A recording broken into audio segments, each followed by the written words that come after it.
Halo semuanya, selamat datang di channel ini. Seperti biasa, kita akan melanjutkan cerita Babang Zhang Yi yang semakin seru dan menegangkan setiap minggunya. Jadi, sebelum lanjut nonton, jangan lupa tekan tombol like, subscribe, dan nyalakan loncengnya, supaya kamu nggak ketinggalan video terbaru dari kami. Shi Yue Liunian memandang Yang Xin dan berkata dengan sungguh-sungguh, hutan matahari gelap adalah tempat yang sangat mengerikan. Di sana terdapat polusi kehendak spiritual milik Samael, yang merupakan saluran pembuangan emosi negatifnya selama proses penyegelan selama miliaran tahun. Bahkan kami, para pelindung bulan perak, jika masuk ke dalamnya, memiliki kemungkinan sangat besar akan tercemar. Ia terdiam sejenak, lalu berkata, di masa lalu, hal seperti itu memang pernah terjadi. Mendengar itu, suasana di tempat itu langsung berubah. Bahkan, pelindung bulan perak ketiga dan kelima pun menunjukkan wajah yang sangat rumit. Sebagai para penguasa, Kekaisaran Bulan Cemerlang pernah tercemar oleh kehendak spiritual Samael merupakan penghinaan besar yang seharusnya tidak boleh dibicarakan kepada pihak luar. Namun Zhang Yi bisa mendapatkan pengakuan dari Ling sehingga mereka menganggapnya sebagai orang sendiri dan karena itu tidak menyembunyikan apapun. Zhang Yi mengernyit.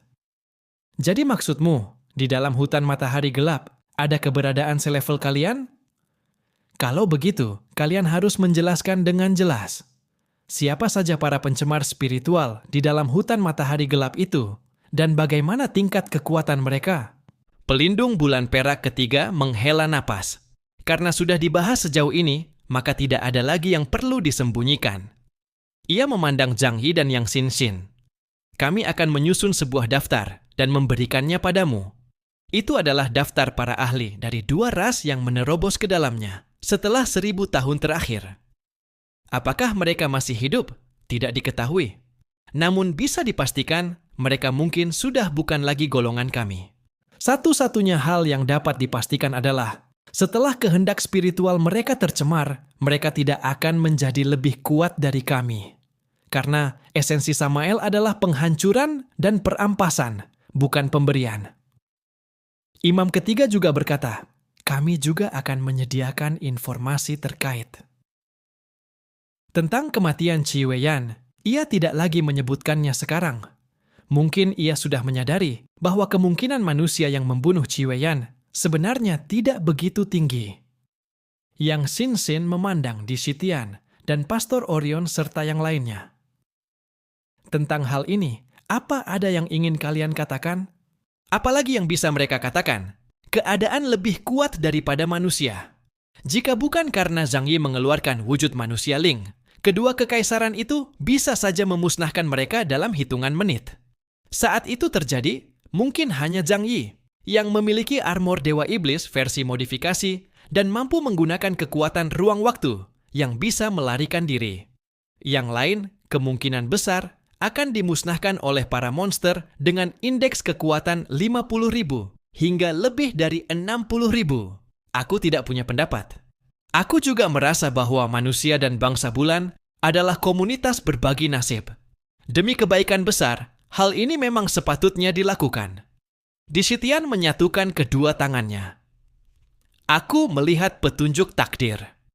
Dewa tiga aspek mengatakan kepadaku bahwa kita harus membantu mereka. Disitian kapanpun tetap menjaga gengsinya. Benar-benar seorang pendeta penipu yang profesional. Mendengar ucapannya, Shi Yue Liunian tiba-tiba bertanya, Dewa tiga, aspek yang kau maksud, apakah seekor ular raksasa berkepala 3? Disitian tertegun. Dalam mitologi Bharata, ular memang merupakan representasi para dewa. Bagaimanapun, sebagian besar makhluk generasi kelima adalah ras reptil. Kadal, dinosaurus, atau makhluk seperti ular. Sang pencipta menggunakan tubuh mereka, lalu mengalirkan serpihan eter, sehingga terbentuklah bangsa Ihan generasi kelima.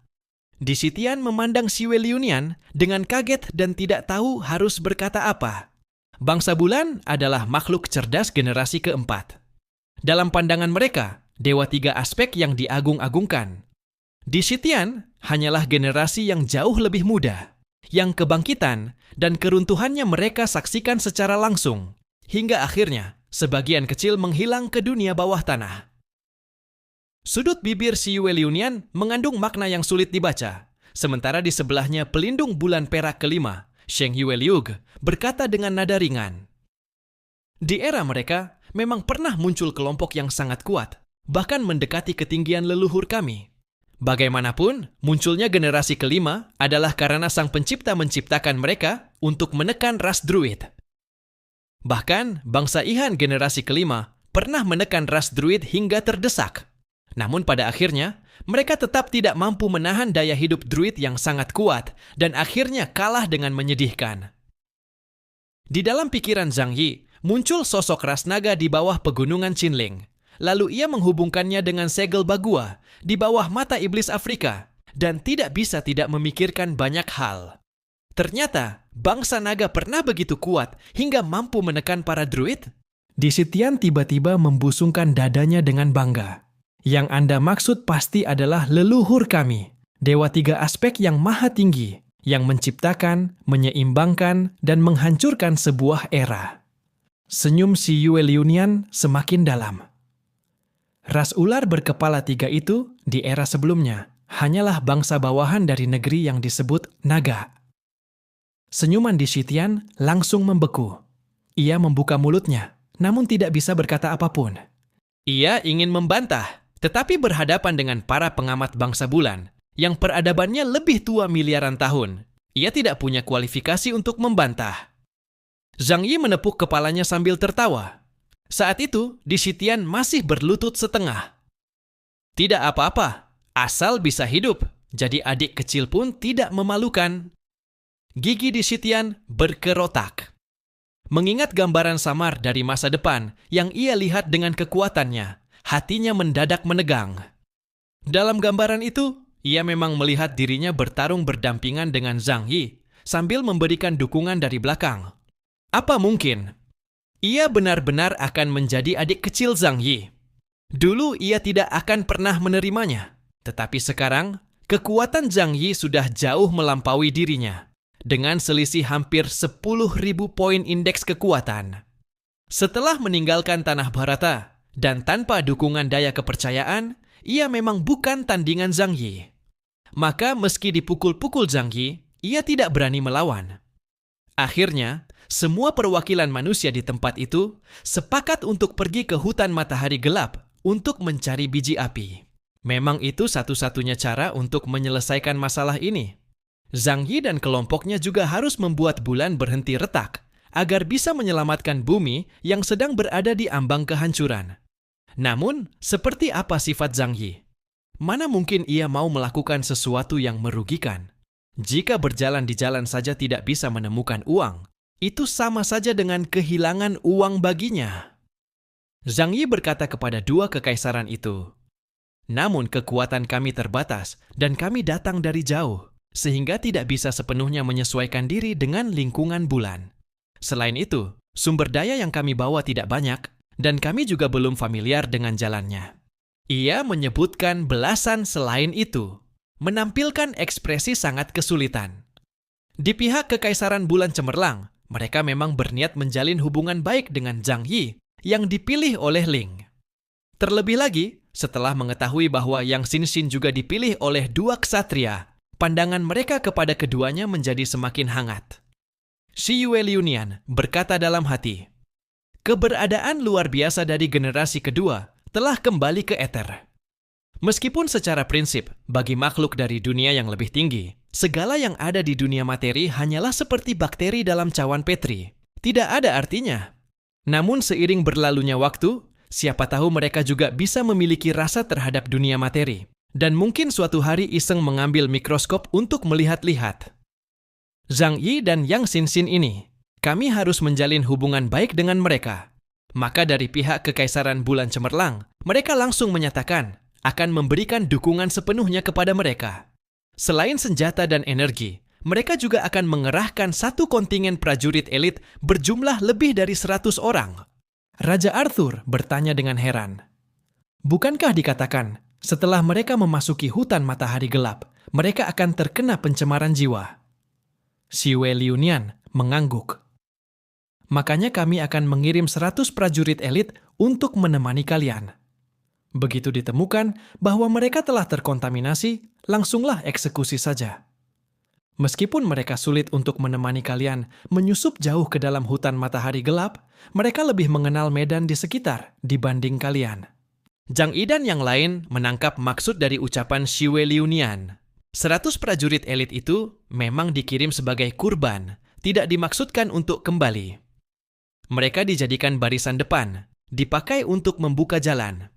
Baik 3 penjaga bulan perak maupun 3 imam bulan hitam sudah terbiasa dengan hal semacam ini. Ini bukanlah sikap dingin, melainkan wujud kebijaksanaan besar. Sebab, ketika kecerdasan makhluk beradab berkembang ke tingkat tertentu, perasaan akan perlahan hilang, dan maksimalisasi efisiensi menjadi pertimbangan utama. Zhang Yi bahkan curiga, jika bukan karena kehadiran mereka, kedua kekaisaran itu mungkin saja mengadu domba seluruh prajurit negeri mereka, bahkan mengorbankan 10 entitas tingkat tertinggi sebagai persembahan. Di pihak Kekaisaran Bulan Gelap, setelah melihat sikap Kekaisaran Bulan Cemerlang, mereka tentu tak bisa terlalu pelit. Maka mereka juga mengirim 100 prajurit bayangan tinta, serta memberikan persenjataan dan energi yang setara dengan Kekaisaran Bulan Cemerlang. Zhang Yi sendiri mengumpulkan sejumlah besar bahan logistik itu. Yang lain memandang dengan rasa iri, tetapi hanya bisa sabar menunggu pembagian dari Zhang Yi. Bagaimanapun, penghormatan yang diberikan bangsa bulan kepada mereka sesungguhnya ditujukan kepada Zhang Yi dan Ling. Xue Liunian bahkan sengaja berkata kepada Zhang Yi, "Sebelumnya jika ada kekurangan dalam penyambutan, mohon maaf. Semoga nanti kita bisa berbincang lebih banyak, Tuan." Zhang Yi melihat pandangan mereka yang tertuju pada Ling, lalu tahu apa sebabnya. Ia mengangguk setuju, namun mengatakan untuk menunggu sampai mereka menyelesaikan urusan internal terlebih dahulu. Namun sebelum mereka berpisah, imam ketiga tetap mengingatkan Zhang Yi. "Kami berharap kalian mematuhi janji, pergi ke hutan matahari gelap dan menemukan api unggun. Mulai hari ini, kami akan menutup seluruh bulan. Sebelum tugas kalian selesai, mustahil bagi kalian untuk melarikan diri." Ia khawatir Zhang Yi akan mengambil keuntungan lalu kabur. Zhang Yi memberi tatapan tanpa kata. Tepat menilai orang. Ia memang berencana terlebih dahulu menyelidiki hutan matahari gelap. Jika menemukan sesuatu yang tak beres, ada niat untuk melarikan diri. Lagi pula menyelamatkan diri lebih penting. Namun saat ini, jalan itu dianggap ditutup rapat. Lucu, aku seumur hidup ini tak pernah tunduk begitu saja. Zhang Yi berkata penuh cemoohan, lalu melambaikan tangan besar dan pergi meninggalkan tempat. Di Sitian dan yang lain segera mengikuti di belakang Zhang Yi. 6 penguasa tertinggi kedua negara saling memandang. Mereka memang tidak akur dan tak punya banyak kata lagi, lalu satu persatu berpaling pergi. Dalam perjalanan pulang, Xuan Yue Feiming menurunkan suaranya dan bertanya kepada imam ketiga, "Apakah Ming Yue Xing, Xi Weiyan dibunuh olehmu?" Imam ketiga menoleh, menatapnya dengan ekspresi terkejut. Bayangan hitam pada wajahnya berputar seperti pusaran. "Kau gila? Kenapa bisa berpikir begitu? Mengapa aku harus membunuh Xi Weiyan?" Xuan Yue Feiming berkata, "Semoga tidak. Karena di antara kita ada yang mampu membunuhnya dengan cepat." Kata-katanya terhenti setengah jalan, tetapi ucapan itu didengar jelas oleh imam keempat, Yan Yue Jinyu. Ia menatap imam ketiga, lalu imam keenam, matanya penuh kecurigaan. Saat ini di antara mereka saling timbul rasa saling curiga. Di atas bulan sekarang ada 3 kekuatan. Kemungkinan manusia di bumi yang bertindak ada, tetapi kemampuan mereka belum tentu mencukupi, dan tak mungkin bodoh menyerang wilayah yang bukan milik mereka untuk menentang kekaisaran bulan gelap yang kuat. Kekaisaran bulan cemerlang punya kemampuan untuk melakukan itu, namun sulit menembus pengawalan mereka yang ketat. Kalau di antara ketiga orang yang hadir, ada yang benar-benar pembunuh, apa motifnya? Banyak tanda tanya, membuat ketiga imam bulan hitam masing-masing naik ke kapal induk mereka dan meninggalkan tempat. Zhang Yi dan yang lain kembali ke kapal mimpi. Saat itu pihak keuskupan dan kelompok Columbia juga sudah berkumpul. Seluruh bumi, lebih dari 70% para manusia, dengan kemampuan tingkat 1 dan 2, telah berkumpul di sini. Orang-orang yang menunggu di tempat merasa lega melihat pasukan kekaisaran bulan gelap mundur. Mereka juga melihat kembalinya Zhang Yi dan segera maju menanyakan kejadiannya. Zhang Yi menceritakan semuanya kepada mereka. Semua orang merasa lega tetapi tetap gelisah. Hutan matahari gelap, bahkan bangsa bulan yang kuat pun tak berani masuk. Seberapa berbahayanya sebenarnya? Dalam benak Zhang Yi muncul dunia jiwa Mammon, serta wilayah pejalan hantu yang tak bisa dibunuh itu. Ia berkata dengan suara dalam, "Sampai titik ini, kita tak punya pilihan. Bekerja sama dengan bangsa bulan, menemukan api unggun, menguatkan segel, itulah satu-satunya yang bisa kita lakukan." Raja Arthur mendekat dan berkata kepada Zhang Yi, "Sebelum itu, keluarkan dulu sumber daya yang diberikan bangsa bulan, lalu kita bagi-bagi." Membicarakan sumber daya bangsa bulan membuat semua orang kembali merasa bergairah. Tingkat teknologi bangsa bulan sangat maju. Penjaga bulan perak dan imam bulan hitam kekuatannya sangat mengerikan. Benda yang mereka berikan tentu sangat canggih. Zhang Yi membuka pintu dimensi, mengambil banyak senjata bangsa bulan dan menumpuknya di dek kapal mimpi. Senjata berteknologi tinggi, baju zirah, semuanya lengkap. Semua ini benar-benar melampaui tingkat peradaban manusia saat ini. Namun bagi para heteroman setingkat uskup yang hadir, hal itu tak banyak membantu. Benjamin Morgan mengerutkan kening, menatap Zhang Yi dengan pandangan tajam, dan berkata, "Hanya ini saja? Tuan Chaos, pada saat seperti ini, seharusnya tidak menyembunyikan barang." Zhang Yi menoleh menatap Morgan, bibirnya melengkung sedikit tersenyum. Ada banyak bentuk energi di antara sumber daya yang diberikan bangsa bulan. Mata semua orang langsung berbinar. Bagi para heteroman, satu-satunya cara untuk menjadi lebih kuat adalah menyerap berbagai tubuh energi yang mengandung fragmen eter. Hanya sedikit tipe kemampuan spesial yang bisa berevolusi dengan menelan zat khusus, misalnya kaki seribu bumi, atau para pemilik kemampuan binaris yang berevolusi melalui memakan daging dan darah heteroman lain. Tetapi, benda-benda itu untuk sementara belum akan kuberikan pada kalian. Zhang Yi berkata datar. Belum selesai ucapannya, suasana di dek berubah menjadi tegang. Semua orang memandang Zhang Yi dengan tatapan serius dan tidak suka. "Kau mau monopoli?" Morgan merapikan pakaian tempurnya, mengernyit dan tatapannya memancarkan dingin. "Di saat seperti ini, kau masih bersikap serakah. Sungguh keterlaluan."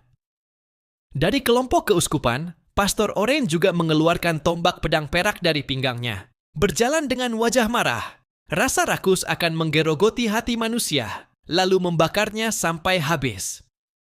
"Chaos, tindakanmu tidak bisa dibiarkan." Menghadapi tatapan marah semua orang, ekspresi Zhang Yi tetap sangat datar. "Kalian tenang saja, sumber daya ini tidak akan aku telan sedikit pun. Tetapi, aku harus menilai satu syarat, yaitu seberapa besar tenaga yang akan kalian keluarkan dalam tindakan berikutnya." Tatapan bermain-mainnya menyapu semua orang.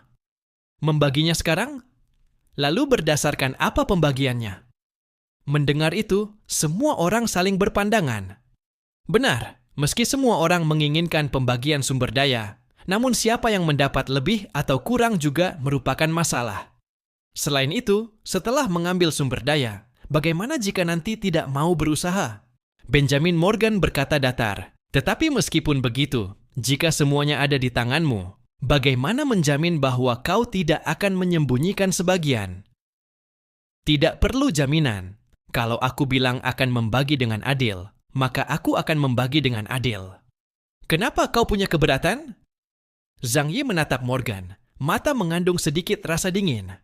Di ranah dunia manusia, ia sudah hampir merupakan eksistensi yang tak terkalahkan. Kalau bukan masih memerlukan kelompok orang ini, ia malas berdebat dengan mereka di sini. Orang-orang ini jangan-jangan benar-benar merasa diri mereka pantas untuk menawar syarat dengannya? Benar-benar lucu. Tatapan Morgan menegang.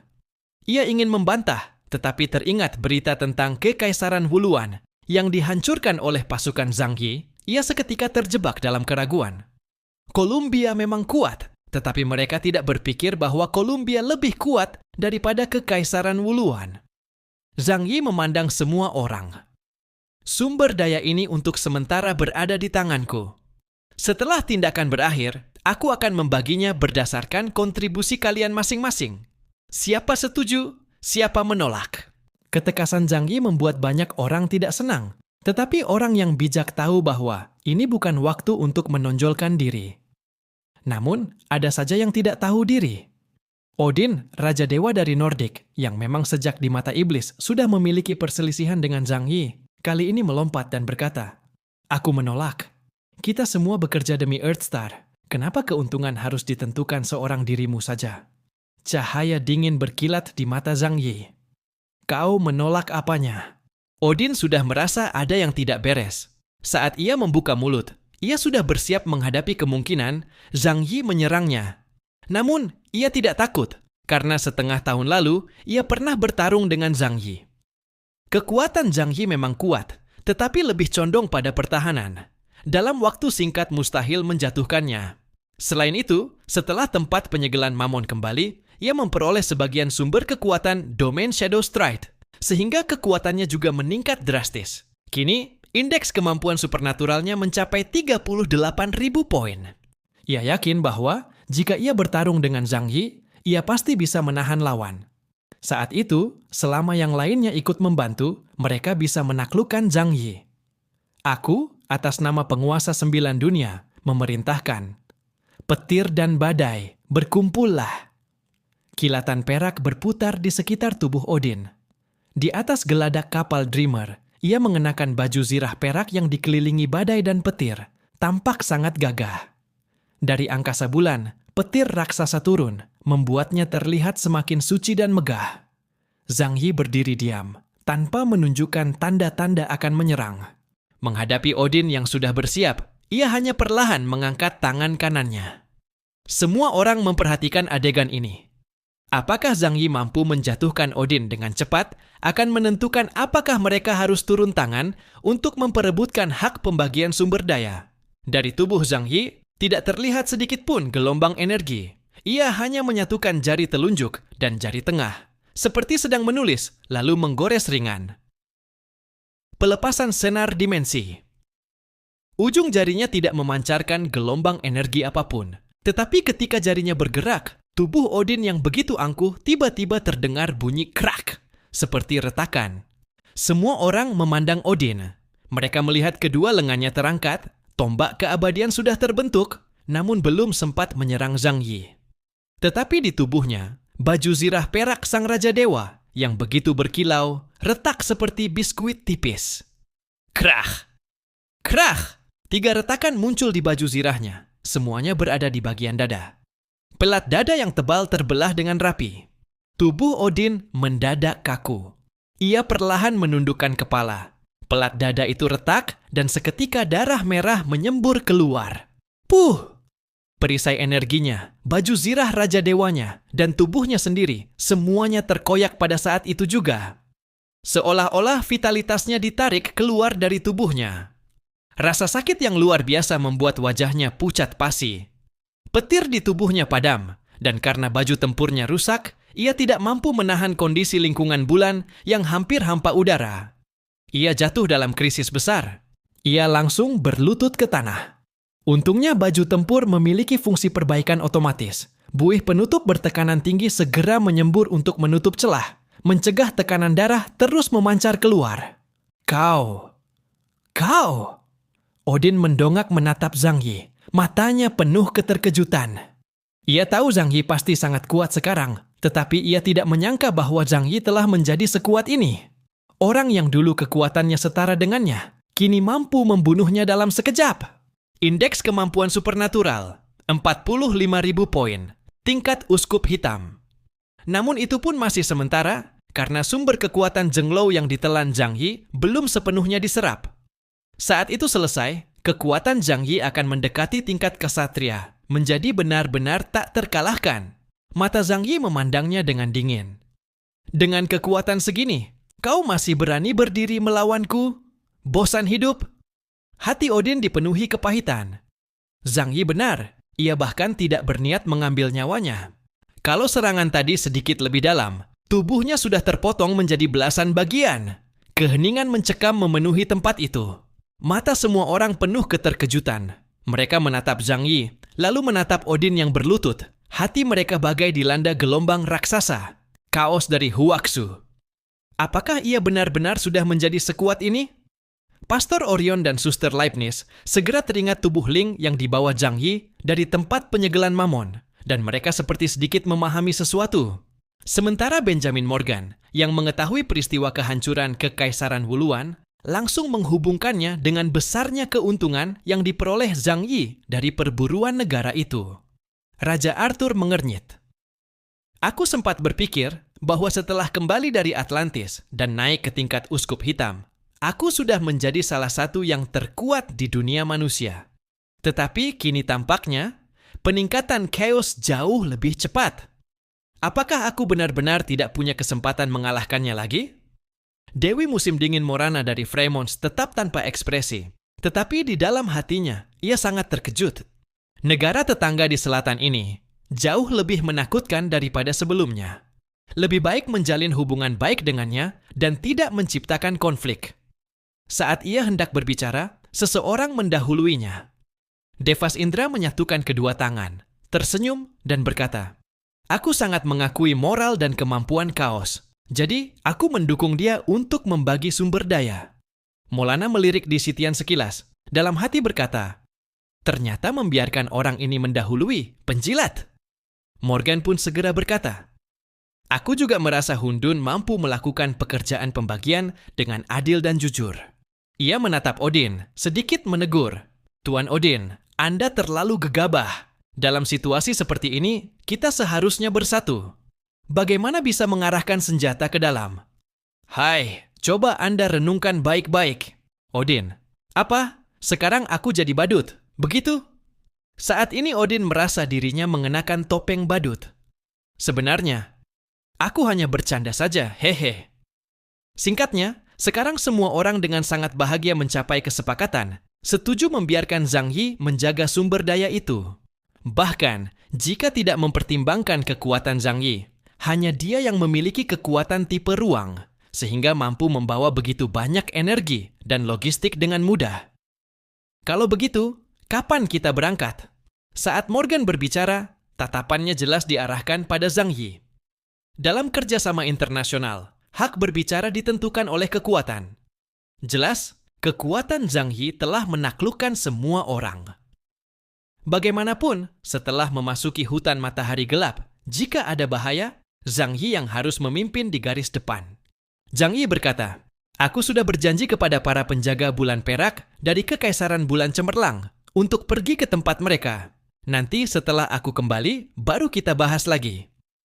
Semua orang mengangguk, lalu masing-masing kembali untuk bersiap.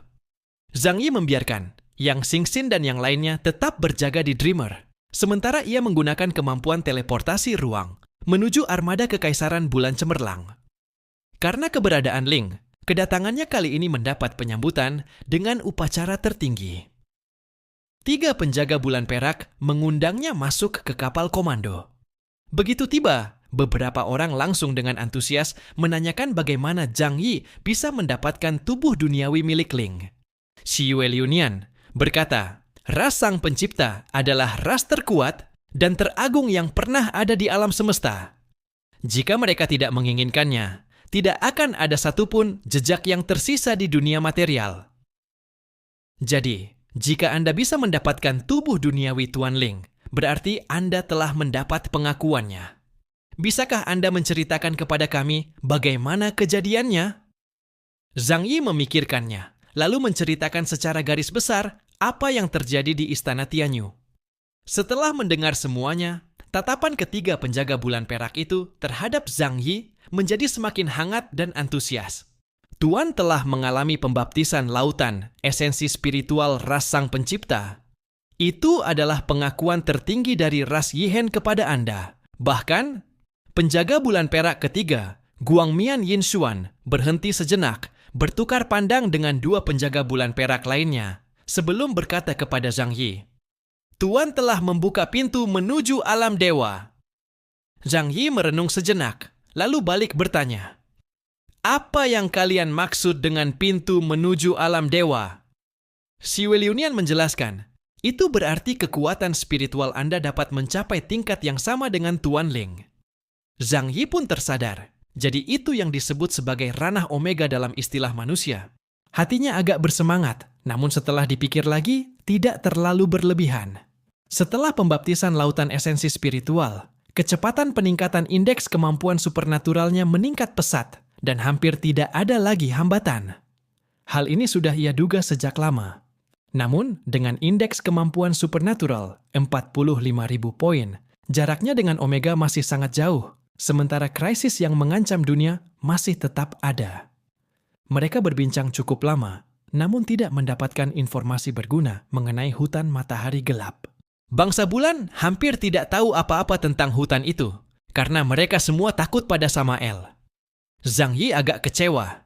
Namun si Yue Liunian memberitahunya bahwa jika mereka berhasil mengambil kembali api sumber, ada kesempatan bagi Zhang Yi untuk bertemu dengan keberadaan tertua dan paling purba yang berada di bulan. Itulah sosok yang menciptakan ras kami, para ratu 12 takhta bulan perak dari ras Yihen. Saat si Yue Liunian menyebut nama itu, ekspresi dan suaranya penuh kekaguman. Takhta bulan perak 12 ratu, artinya faksi radikal dari ras Yihen di masa lalu. Hati Zhang Yi dipenuhi rasa penasaran, karena hingga kini ia belum pernah benar-benar berinteraksi dengan Yihen yang masih hidup. Ling secara ketat tidak bisa dikatakan sebagai Yihen sejati. Ia adalah senjata terakhir yang diciptakan dari gabungan kehendak spiritual ras Yihen. Jadi pada diri Ling, sifat ketuhanannya lebih kuat, sedangkan sifat manusianya lemah. Zhang Yi mengangguk. Baik, aku menantikan untuk bertemu para penguasa purba itu. Zhang Yi bersiap untuk pergi. Namun sebelum ia pergi, si Yue Liunian memanggil seseorang. Dalam operasi kali ini, kami akan mengirim seorang jenderal dengan kekuatan luar biasa untuk pergi bersama kalian. Zhang Yi menoleh penasaran dan melihat dari sepanjang lorong cahaya bulan transparan, muncul sosok perkasa berzirah bulan perak. Itu dia! Mata Zhang Yi sedikit berbinar. Orang ini adalah sosok yang pernah ia lawan saat pertama kali tiba di bulan. Sang Centaurus perak, seorang kemampuan super dengan indeks 42.000 poin, kekuatan tingkat uskup hitam. Jenderal perak itu melangkah maju, membungkuk memberi hormat. Gucheng memberi hormat kepada 3 penjaga bulan perak. Ia menoleh kepada Zhang Yi, mengangguk hormat. Salam, wahai utusan yang dipilih oleh para dewa. Zhang Yi sedikit terkejut. Ia berbisik kepada si Yue Liunian. Membiarkan dia ikut denganku ke hutan matahari gelap? Kamu yakin? Bangsa bulan yang masuk ke hutan matahari gelap pada dasarnya pasti tertelan atau tercemar secara spiritual. Itu sama saja dengan mati. Si Yue Liunian menghela napas pelan. Kekuatan kalian, bagaimanapun, masih agak lemah. Zhang Yi terdiam. Gucheng sudah lama mempersiapkan diri. Ia berkata kepada Zhang Yi, Tuan tidak perlu mengkhawatirkan saya. Mengorbankan diri demi misi ras bulan cemerlang adalah suatu kehormatan. Para prajurit bulan cemerlang sudah memiliki tekad ini sejak lahir. Zhang Yi dalam hati bergumam. Sepertinya, ketika ras Yihen menciptakan bangsa bulan cemerlang, mereka telah menanamkan kode dasar penyegelan Samael ke kedalaman jiwa mereka. Dengan adanya seorang asisten sekuat ini, tentu Zhang Yi tidak akan menolak. Ia mengangguk, baiklah. Namun saat memasuki hutan matahari gelap nanti, aku harap ia bisa mengikuti perintahku. Si Yue Liunian tersenyum. Tentu saja. Zhang Yi membawa Gucheng kembali ke Dreamer. Sementara itu, dari pihak Kekaisaran Bulan Gelap, ada seseorang yang juga membuat Zhang Yi terkejut. Sosok kemampuan naga raksasa bernama Daolan. Sekejap saja, tim Zhang Yi mendapatkan tambahan 2 kekuatan baru. Keduanya adalah uskup hitam. Zhang Yi memberitahu semua orang agar hari ini beristirahat dan mempersiapkan diri. Dan besok saat matahari terbit, mereka akan berangkat menuju hutan matahari gelap. Semua orang mematuhi, kembali bersiap masing-masing. Malam itu, Gao Changkong menatap pesan yang diterima sistem kecerdasan, merenung lama, lalu akhirnya keluar dari kamarnya. Guman berdiri di pintu, wajahnya serius, bertanya, Zhang Yi mencarimu? Kamu yakin ingin pergi? Gao Changkong menggeleng tak berdaya. Menurutmu, apakah aku punya pilihan sekarang? Zhang Yi mengirimkan pesan kepada Gao Changkong, memanggilnya untuk datang ke kantornya. Setelah mempertimbangkan sejenak, Gao Changkong memutuskan untuk pergi. Sebab kini kekuatan Zhang Yi sudah terlihat dengan sangat jelas.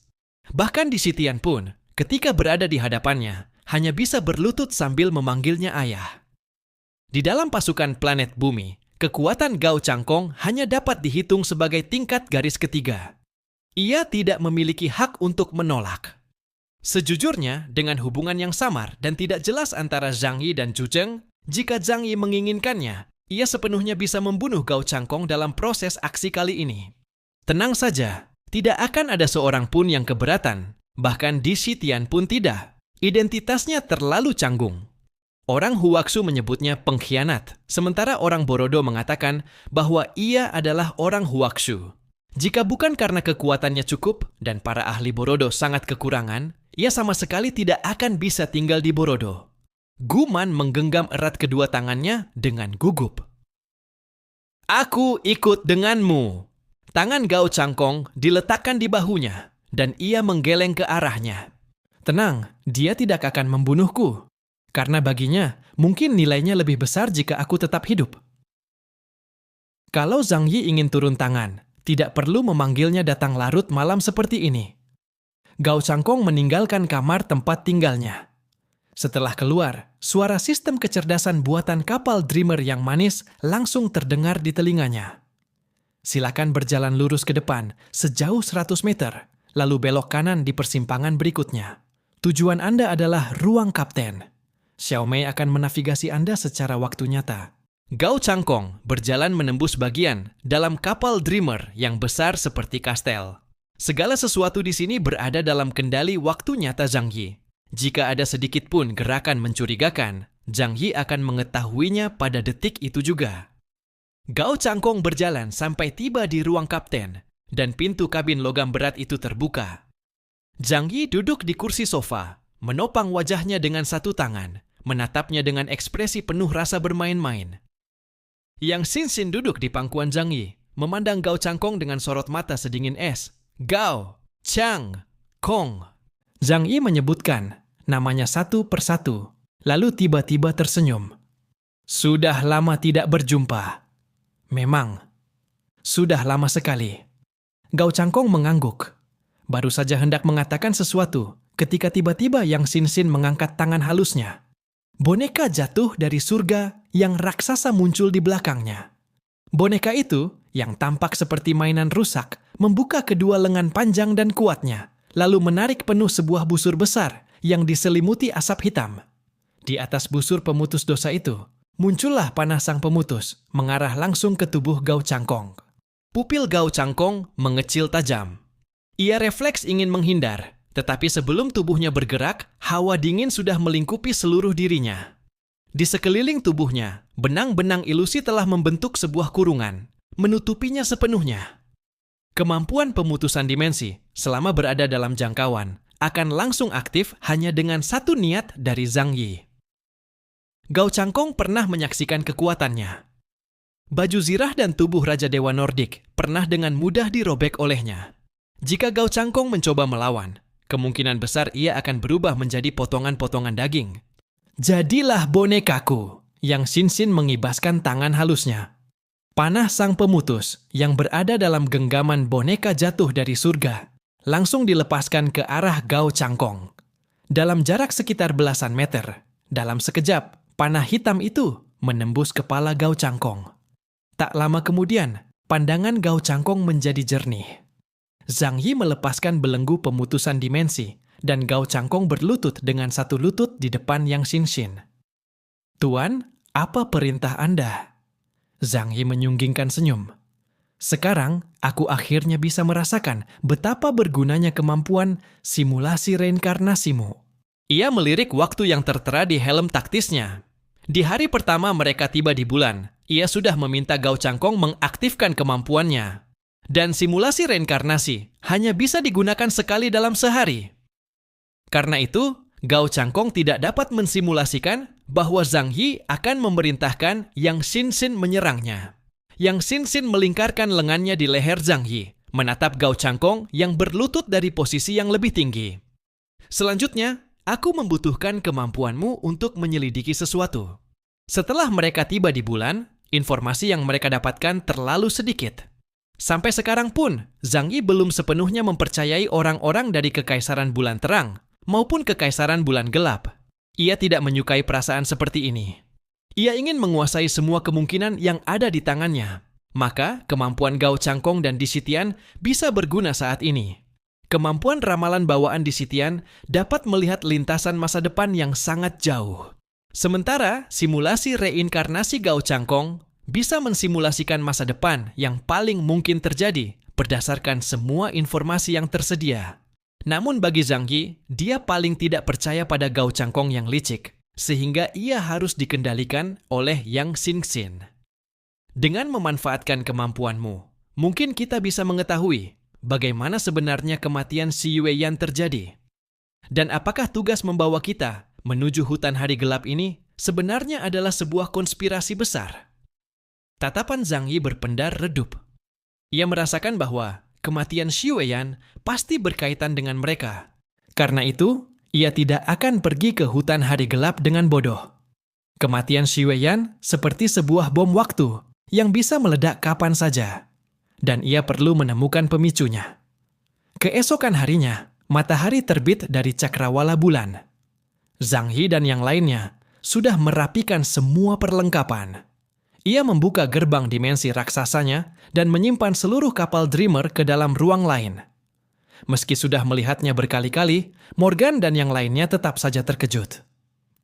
Penyihir ruang memang benar-benar asisten terbaik untuk bepergian. Kemampuan Zhang Yi mencakup serangan, pertahanan, dan bantuan sekaligus membuat banyak orang iri. Kini di banyak negara, namanya berada di peringkat 3 besar dalam daftar penyandang kekuatan super. Orang-orang dari gereja juga datang.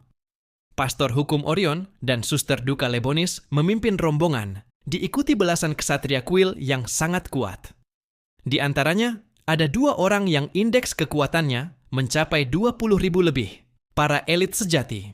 Sementara itu, para prajurit bulan terang dari Kekaisaran Bulan Terang dan para prajurit bayangan hitam dari Kekaisaran Bulan Gelap juga berbaris rapi di bawah pimpinan Gucheng dan Daolan, menunggu perintah Zhang Yi. Zhang Yi menutupi dahinya dengan tangan, sebagai pelindung, menatap matahari menyilaukan di cakrawala. Atmosfer bulan sangat tipis, intensitas sinar ultraviolet luar biasa tinggi.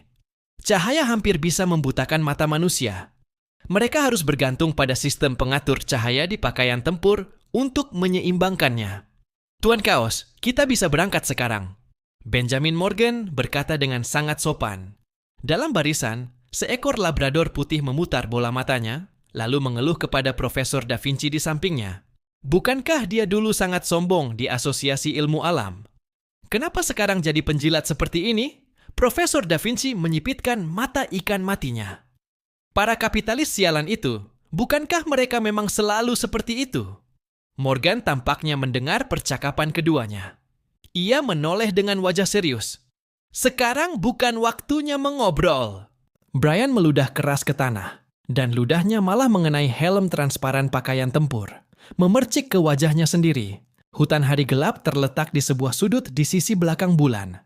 Di sini tidak ada konsep arah timur, selatan, barat, dan utara, dan Zhang Yi serta yang lainnya juga belum sempat melakukan penelusuran. Namun, di bawah pimpinan pasukan dari 2 kekaisaran bulan, mereka akhirnya tiba di wilayah ini. Daerah luas yang diselimuti kabut hitam itu memiliki area yang sangat besar, mencapai ratusan kilometer dalam radiusnya, setara dengan luas sebuah kota manusia. Pandangan tidak dapat menembusnya, hanya terlihat kabut hitam raksasa yang samar-samar, dengan bayangan pegunungan di tengah-tengahnya. Ketika para prajurit Kekaisaran Bulan Gelap dan Kekaisaran Bulan Cemerlang mendekati tempat ini, tubuh dan ekspresi mereka jelas menjadi tegang, seolah sangat enggan untuk mendekat. Itu adalah rasa penolakan yang muncul dari naluri jiwa, namun mereka tetap memaksa diri menahan rasa tidak nyaman itu dan mengikuti pasukan. Gucheng berdiri di samping Zhang Yi, lalu berkata, "Hutan hari gelap ada di sini. Semua orang membentuk garis lurus. Ada yang membuka teleskop elektronik untuk mengintai, Ada pula yang diam-diam menggunakan kemampuan pengamatan mereka untuk mencoba mendapatkan informasi yang berguna. Namun, semua usaha itu sia-sia. Semua kemampuan pengamatan yang diarahkan ke hutan hari gelap bagaikan batu tenggelam ke laut, tanpa memberikan respons apapun. Ada perasaan yang sangat familiar. Zhang Yi berkata kepada Yang Xinxin dan yang lainnya, "Sangat mirip saat kita berada di mata iblis." Saladin juga mengangguk. Benar, perasaan ini sangat mirip. Ini memang tempat penyegelan milik suku Dewa Deluke. Gucheng, Daolan, serta para prajurit bulan langsung menoleh pada mereka. Tatapan mereka dipenuhi keterkejutan. "Kalian pernah pergi ke tempat penyegelan suku Dewa Deluke?" Odin berkata dengan sombong. "Bukan hanya pernah, kami bahkan pernah menyegel raksasa Deluk dengan tangan kami sendiri." Saat merasakan tatapan orang lain mengarah padanya, ia menoleh sedikit. Karena dalam pertempuran itu, ia bukanlah kekuatan utama. Mengatakan ini di depan Zhang Yi membuatnya agak merasa bersalah. Saat ini ia sudah jauh lebih jinak, tidak berani lagi menentang Zhang Yi, namun tetap menjaga jarak aman darinya. Gucheng dan Daolan memandang Zhang Yi dengan tatapan yang semakin serius. "Kalau begitu, kami merasa jauh lebih tenang." Zhang Yi menatap kedua jenderal itu. "Kami tidak familiar dengan tempat ini, jadi dari arah mana kami harus memasuki hutan hari gelap? Atau apakah ada sesuatu yang harus dihindari di sini?" Daolan menggeleng. "Tidak tahu. Tidak tahu apapun? Tidak tahu apapun." Daolan menjawab dengan sangat tegas. Yes, Zhang Yi tercengang. "Orang asli pun tidak punya sedikit pun informasi." Gucheng menjelaskan, "Orang bulan tidak akan memasuki wilayah ini secara sengaja. Jika ada orang bodoh yang melakukannya, begitu memasuki hutan hari gelap, mereka tidak akan pernah bisa keluar. Jadi, tidak ada seorang pun yang benar-benar tahu seperti apa keadaan di dalam. Maka memasuki hutan hari gelap sama saja dengan petualangan buta." Zhang Yi tak dapat menahan tawa. "Kau benar-benar jujur." Gucheng berkata, "Dalam keadaan seperti ini, tujuan kita bersama adalah menemukan api benih. Menyembunyikan sesuatu dari kalian hanya akan menghambat tugas." Yang Xinxin menyadari adanya titik buta dalam informasi. "Ngomong-ngomong soal itu, aku penasaran. Katanya ada seorang prajurit bayangan gelap yang menculik api benih Shun Liuxing. Kalau mereka melarikan diri ke hutan hari gelap, bukankah mereka juga mungkin sudah terkontaminasi?" "Tidak tahu." Jawaban Gucheng dan Daolan tetap sejujur sebelumnya. Zhang Yi hanya bisa terdiam. Dari pihak Ksatria Kuil, ayah aturan Aurean, yang mengenakan jubah suci perak melangkah keluar. Ia terlebih dahulu membuat tanda salib di dadanya, lalu berkata, "Tuhan akan melindungi kita. Kalau tidak ada jalan, maka kita akan membuka jalan sendiri." "Baik, mari berangkat." Sampai di titik ini, apapun yang terjadi, mereka harus menerobos ke dalam. Zhang Yi memasukkan semua orang ke dalam bayangannya. Seluruh tim hanya menyisakan dirinya di luar. Formasi 1000 wujud tanpa batas sudah mengelilingi tubuhnya. Selama kemampuan lawan memiliki indeks di bawah 50.000 poin, bahkan jika mereka mencoba melakukan serangan mendadak, mereka tidak mungkin menembus pertahanannya. Bahkan jika mereka berhasil menembus hingga lebih dari 3.000 lapisan gerbang dimensi, mereka masih harus menghadapi baju Raja Iblis Terminator yang telah ia modifikasi. Pertahanan yang ia gunakan hingga batas tertinggi ini membuatnya sangat yakin akan keselamatannya sendiri.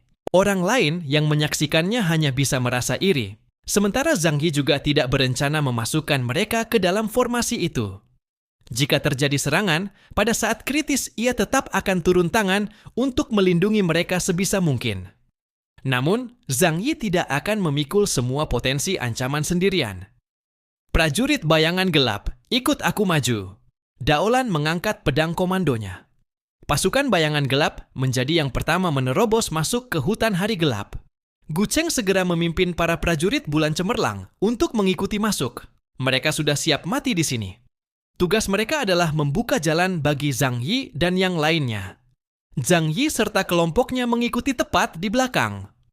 Setelah memasuki hutan hari gelap, Medan magnet khusus di tempat ini langsung membuat semua sinyal yang mereka bawa menjadi kacau, tidak dapat tersampaikan dengan benar. Bayangan hitam di mana-mana, kabut sangat pekat, asap berputar seperti ada hantu buas yang sedang menari. Satu-satunya cara untuk menentukan arah adalah dengan metode penandaan paling dasar. Kedua kelompok prajurit bulan itu menyebar, membentuk garis lurus dan bergerak maju dengan kecepatan stabil. Kecepatan mereka tidak cepat dan tidak lambat, sekitar 30 km setiap jamnya. Dalam kondisi normal, dengan metode penyisiran menyeluruh seperti ini, dalam beberapa hari seluruh hutan hari gelap dapat dicari sampai tuntas. Gu Cheng berkata kepada Zhang Yi, "Dulu, prajurit bayangan gelap bernama Fenggu masuk ke hutan hari gelap dari arah ini. Jika kita mencarinya dengan teliti, pasti bisa menemukan jejak apapun." Zhang Yi perlahan mengangguk.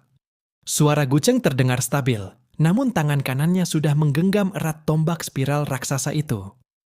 Belasan menit kemudian, mereka melintasi sebuah dataran hitam dan melihat hutan aneh yang terdistorsi muncul di dalam kabut.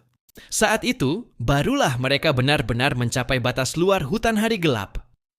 Pohon-pohon itu tidak jelas apakah itu tanaman atau batu hitam. Semuanya tumbuh bengkok seperti kelompok duri hitam raksasa yang kacau. Melihat hal itu, Profesor Da Vinci langsung melangkah maju, mengeluarkan sebuah senjata laser, dan berniat memotong sedikit bagian untuk diteliti. Melihat itu, Gu Cheng berteriak lantang, "Berhenti! Jangan sembarangan menyentuh benda di sini.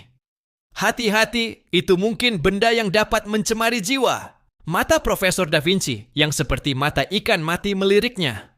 "Bukankah kalian tidak mengetahui apapun tentang tempat ini?"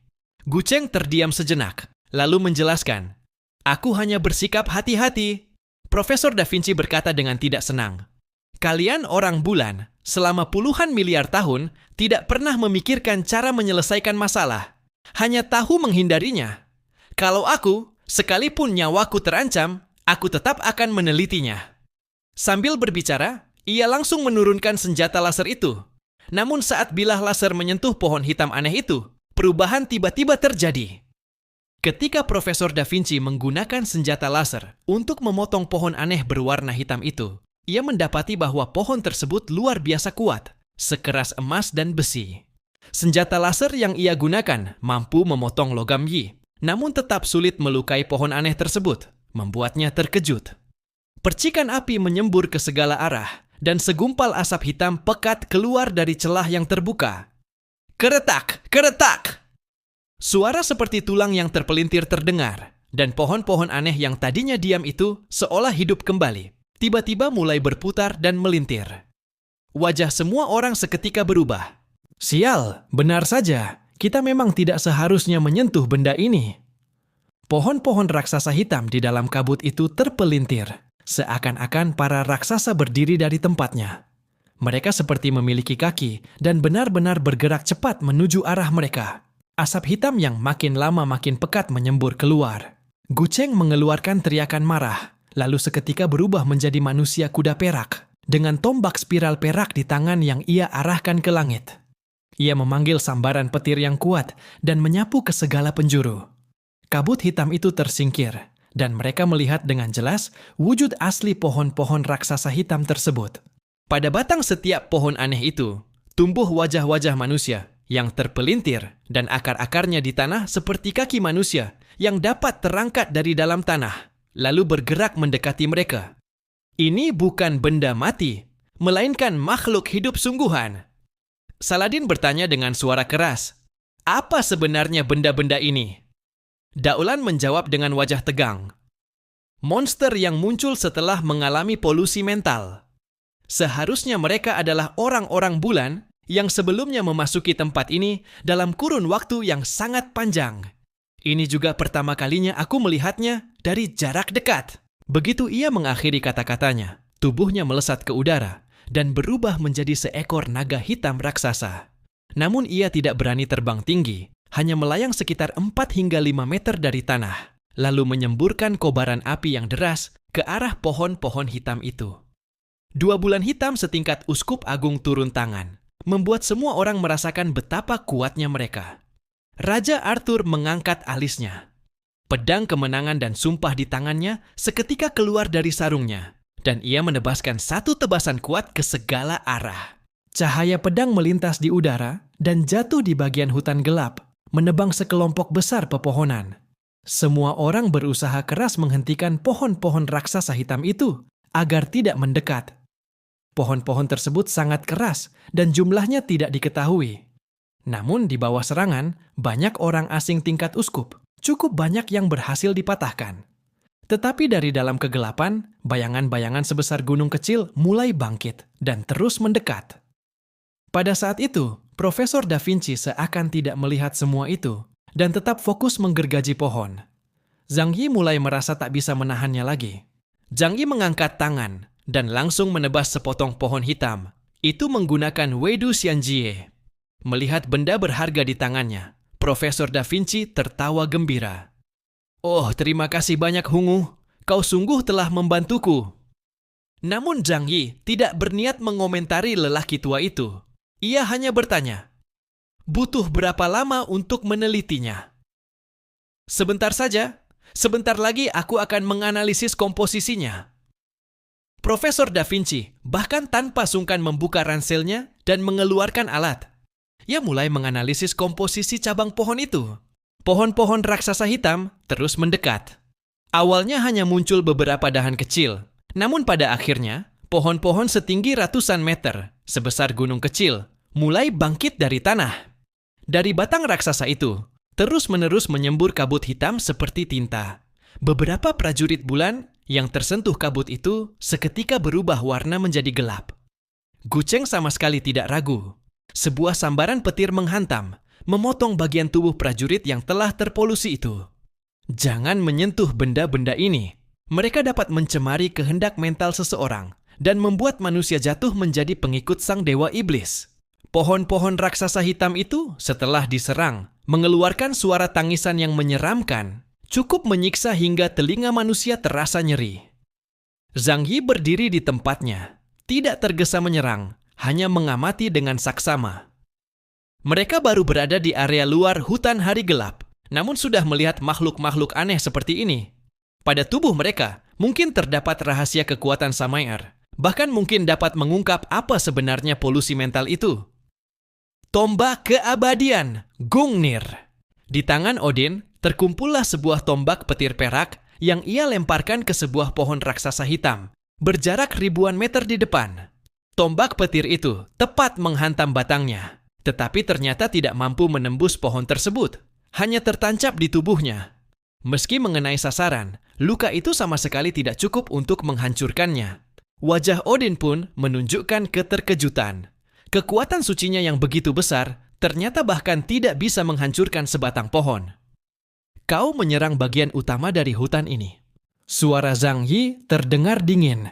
Ia melangkah melewati Odin, lalu mengangkat tangan kanannya, mengarah pada pohon raksasa hitam sebesar gunung itu. "Weidu Xianjie, potong!"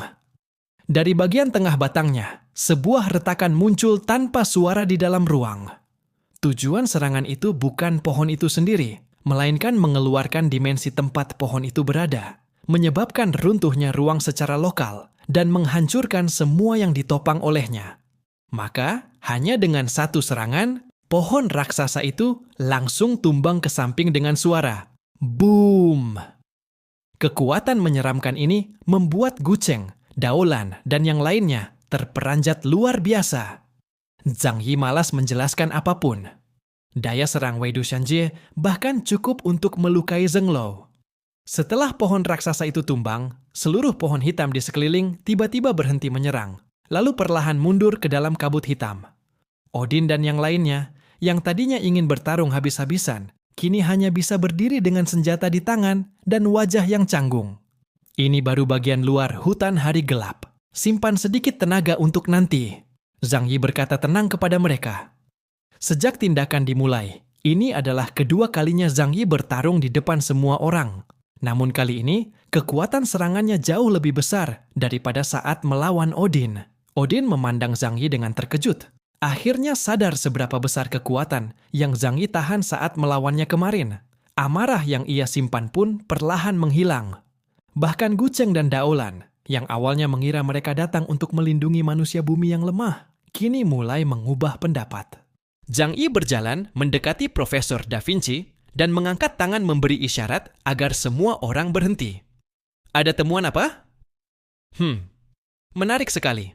Ada jaringan biologis. Struktur biologis makhluk-makhluk ini mirip dengan kita para kera tanpa bulu. Seharusnya mereka memang orang bulan. Tapi di dalam jaringan biologis itu, aku juga menemukan sejumlah hal lain. Zhang Yi berkata tanpa terkejut. Benda energi tingkat mental. Menurut penjelasan orang bulan, energi Samael dapat mencemari mental orang bulan. Jadi Zhang Yi merasa bahwa kemampuan Samael kemungkinan besar terkait dengan mental. Bukan. Profesor Da Vinci mengangkat kepala dengan raut bingung. Ia menatap Zhang Yi dengan mata yang belum pernah sedemikian serius. Itu adalah sebuah unsur materi yang belum pernah ditemukan sebelumnya. Zhang Yi bereaksi dengan sangat tenang. Itu lumayan hebat. Ilmu pengetahuan bukan sesuatu yang ia pahami. Jadi baginya penjelasan itu sama sekali tidak berguna. Zat baru, ya? Di bulan pasti banyak sekali. Tidak ada yang istimewa dari itu. Namun pada detik berikutnya, suara yang sin-sin terdengar di telinganya. Dia bilang zat baru, unsur material. Begitu kata-kata itu terucap, yang sin-sin langsung muncul dari balik bayangan. Profesor Da Vinci pun tidak melihat orang lain. Di matanya, hanya yang sin-sin yang layak membahas masalah ini dengannya. Keduanya berceloteh sebentar, menyebut tabel periodik unsur, penemuan bersejarah besar, sampai istilah-istilah seperti mengguncang dunia kimia. Zhang Yi hanya merasa mengantuk. Pada akhirnya, Yang Xin-Xin menarik Profesor Da Vinci dan masuk ke dalam bayangannya untuk melanjutkan penelitian. Zhang Yi tidak terlalu memikirkan hal itu. Saat ini ia hanya ingin segera menemukan Fire Seed, lalu kembali untuk melapor. Setelah pertempuran singkat, semua orang berjaga-jaga mengamati sekitar. Karena tidak menemukan ancaman baru, mereka sedikit mengendurkan kewaspadaan. Pergi, kita lanjutkan perjalanan. Makhluk pohon aneh itu hanyalah selingan kecil. Ia merupakan makhluk hasil perubahan Moonfolk yang tercemar. Setelah Zhang Yi menebas batang utama di pintu masuk, perjalanan berikutnya menjadi jauh lebih tenang. Yang tidak diketahui Zhang Yi adalah, selama jutaan tahun terakhir, sejumlah besar Moonfolk yang memasuki tempat ini semuanya ditelan oleh pohon raksasa itu dan diubah menjadi bagian dari dirinya.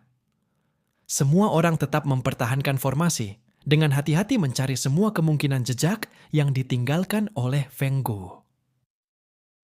Tidak lama setelah bergerak, tiba-tiba salah satu prajurit bayangan hitam berhenti. Suaranya yang berat terdengar oleh semua orang. Laporan, ada temuan aneh. Semua orang segera mendekat. Karena sedikit saja berjarak, pandangan akan tertutup kabut hitam. Setelah dekat, mereka melihat di bawah sebuah batu besar seolah-olah terbaring seseorang. Tetapi tubuh itu tertutup kabut tebal sehingga tidak terlihat jelas. Daulan segera memberi isyarat kepada prajurit bayangan hitam itu dan seorang lainnya. Kedua prajurit bayangan hitam itu tanpa ragu bergerak dari kiri dan kanan, mendekati sosok tersebut dengan hati-hati. Saat mereka menembus kabut hitam dan tiba di depan batu besar, tiba-tiba Zhang Yi dan yang lainnya merasakan gelombang energi kuat menerjang. Sesuatu di balik kegelapan meledak, gelombang energi yang dahsyat langsung menghancurkan kedua prajurit bayangan hitam menjadi abu. Zhang Yi berdiri diam tanpa bergerak. Shen Luo Wanxiang menyerap gelombang energi itu, sehingga ia tidak terpengaruh sedikit pun. Mata Daulan mengecil tajam, menunjukkan ekspresi marah. Pengkhianat keparat itu. Ternyata dia tahu kita akan mengejar dan memasang jebakan di sini. Yang ia maksud dengan pengkhianat tentu saja adalah Feng Gu yang menculik Xun Liuxing. Mata Zhang Yi sedikit berubah. Pengkhianat itu Feng Gu ternyata bisa menculik Fire Seed Kekaisaran Bulan Cemerlang. Sepertinya orang bernama Feng Gu itu tidak sederhana. Namun dari jebakan yang sengaja ia pasang, jelas bahwa ia masih hidup. Itu kabar baik. Jebakan selevel ini saja masih belum cukup untuk melukai kita. Saladin berkata datar. Namun segera setelah itu, ekspresinya tidak bisa lagi tenang. Karena ledakan energi tadi hanyalah sebuah pemicu.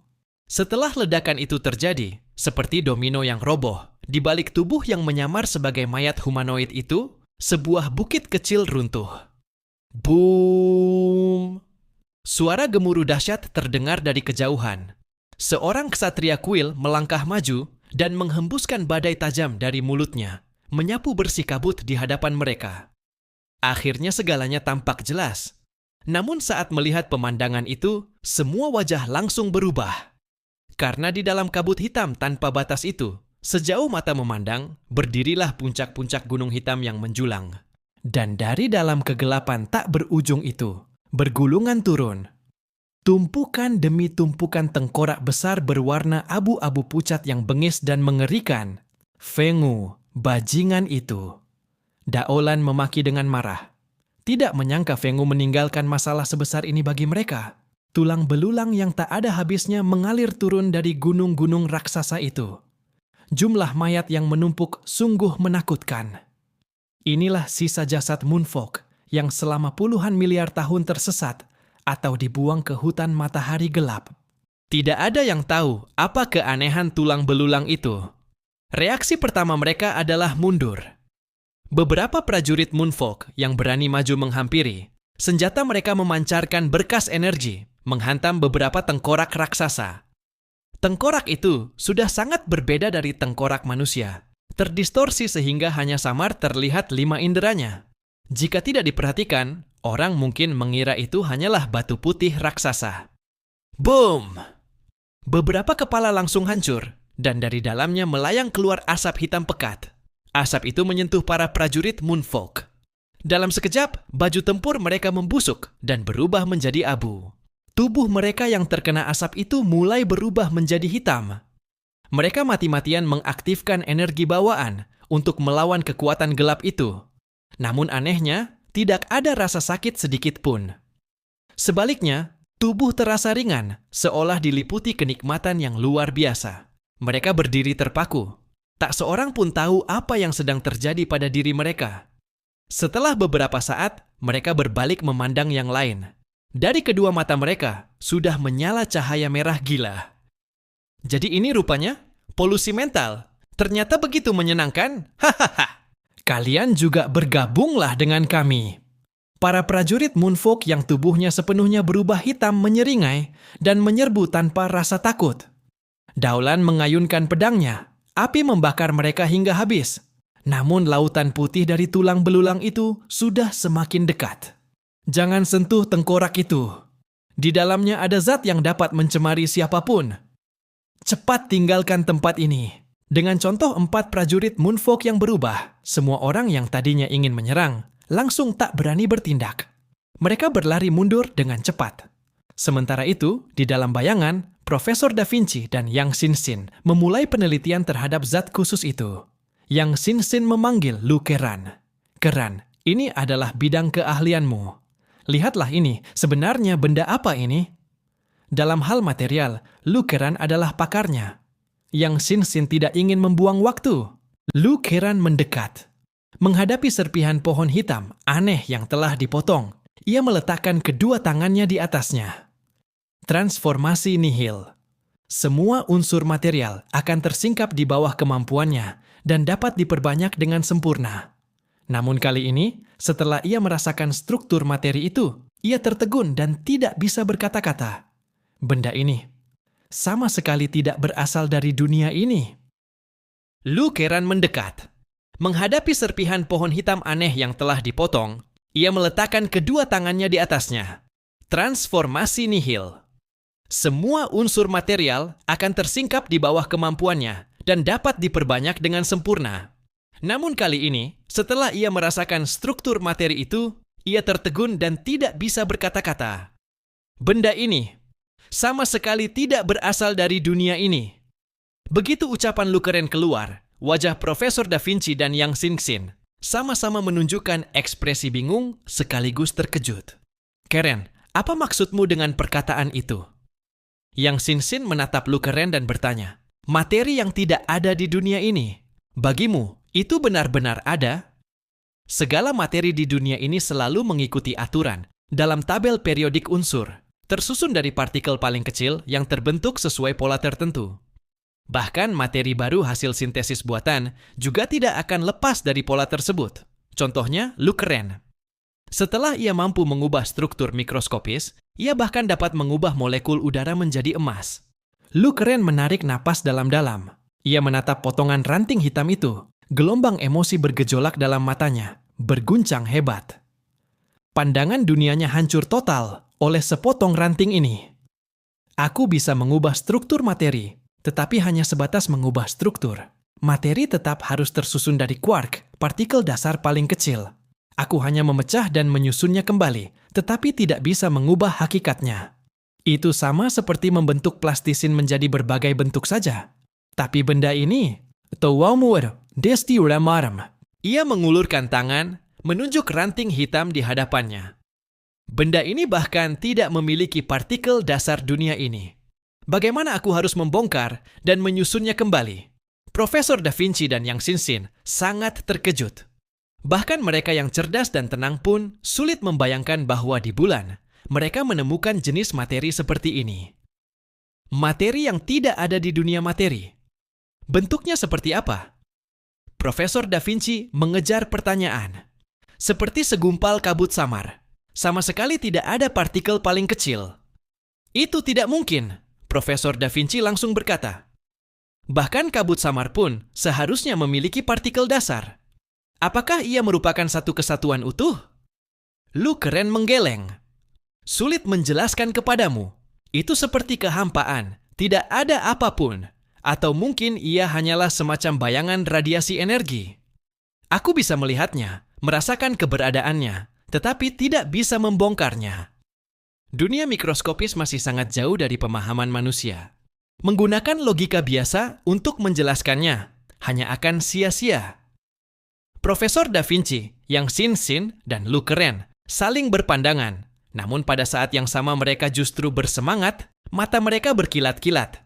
Ini pasti terpengaruh oleh Samair. Mungkin kita bisa mendefinisikan ulang dunia ini.